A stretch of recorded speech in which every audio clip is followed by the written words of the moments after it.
It was like stepping into a golden mirror, magically familiar, yet incredibly new. A journey at once into the ancient past, the sobering present, and the hidden future. This is Myanmar, Burma, the Hermit Kingdom. Remote, timeless, and unforgettable. Foreigners rarely come here, and few are invited to stay. Memories of foreign oppression remain fresh in this land where life is but a chorus of an eternal song. The Burmese mind is never unaware that the moment's suffering is less important than the price paid for anger, greed, and spiritual ignorance. For the wise of Myanmar, the body, though a fragile and temporary illusion, is yet a precious vehicle through which divine unity is sought, experienced, and celebrated. They called me Seah, teacher. Our task was to build a concept of physical culture that would contribute to Burma's national security and productivity, without compromising the ancient wisdom that warns us not to cling with ignorance to the shadows of this world. Sports and games are well developed in Burma. Restorative and martial arts are not. And it was our task to demonstrate the power and potential of these two vital content areas.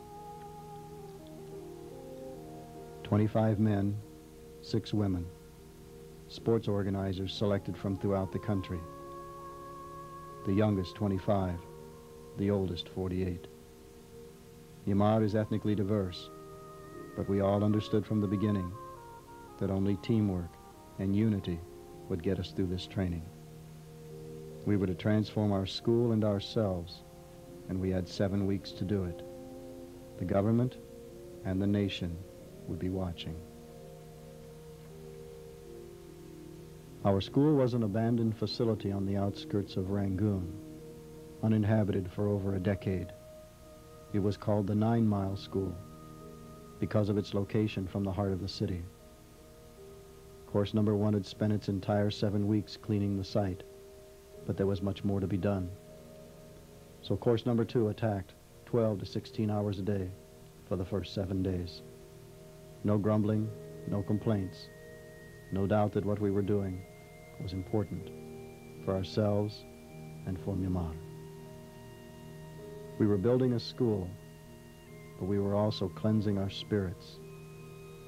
The renovation continued throughout the entire course, with several hours each day given to cleaning and restoration of the site.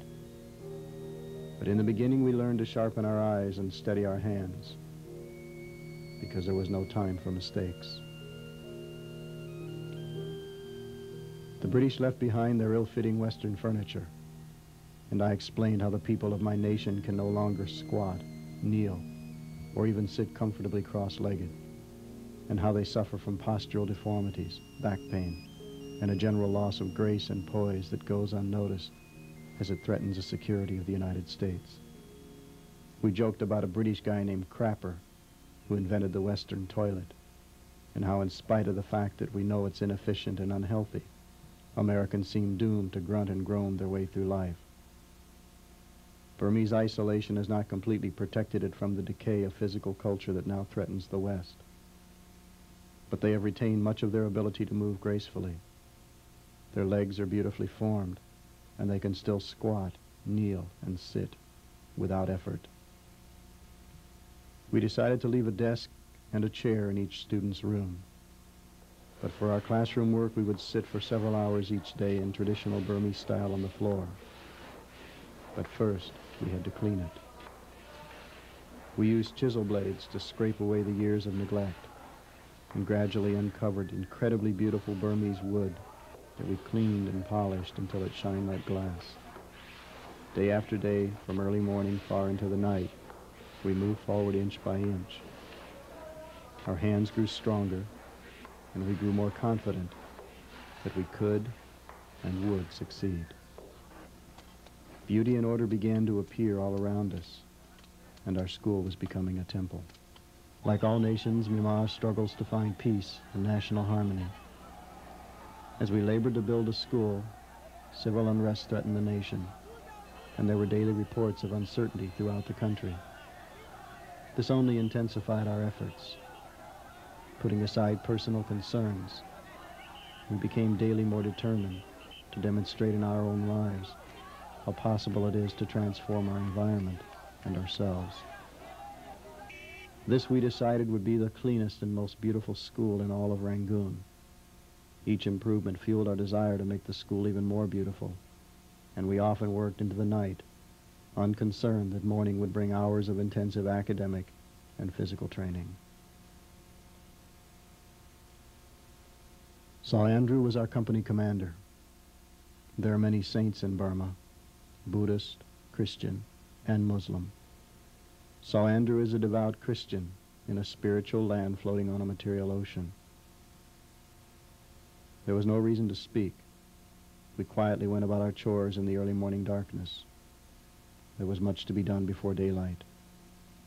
Everything had to be neatly in its place. Even the dust that settled through the night was removed. As the sun began to rise, it was time for prayer and meditation. U Te Mint. Like most Burmese, he was trained from his youth to go within and find silence. He knelt, never blinking, motionless in the mystery of his own spirit. It is said that prayer is talking to God and meditation is listening. We must do both, but always remember who has the most to say. The Burmese learn to listen as well as speak, and they understand instinctively the role of the human body in the search for transpersonal awareness. Prayer and meditation brought the morning sun, and then it was time to transform our bodies. This school had no expensive machines or high-tech facilities. We each had a set of dumbbells. The women used a total of approximately 24 pounds and the men 30.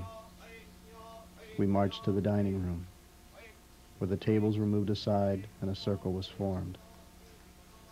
Then for 2 hours, 3 days a week, we pumped iron. By week number 6, we were often doing multiple sets of 50 to 100 repetitions. 95 degrees, high humidity, no fans, no air conditioning. The Burmese are accustomed to hardship and discomfort, and each repetition burned away doubt, confusion, and weakness. From within the circle, we looked across the room and into each other's faces, ever reminded that each of us was a vital link in a powerful chain. Failure was out of the question. After weight training, we did push-ups in a smaller circle, each of us with a partner ready to help as the numbers increased. Fingers spread, feet together, head up, body straight, elbows back, eyes open, mind alert. Inhale down, exhale up. Sometimes 25, sometimes 50, sometimes even 100. On this day in week number 6, we did 500 push-ups. Then we took a short break, changed our formation, and bowed in for 2 hours of martial arts training.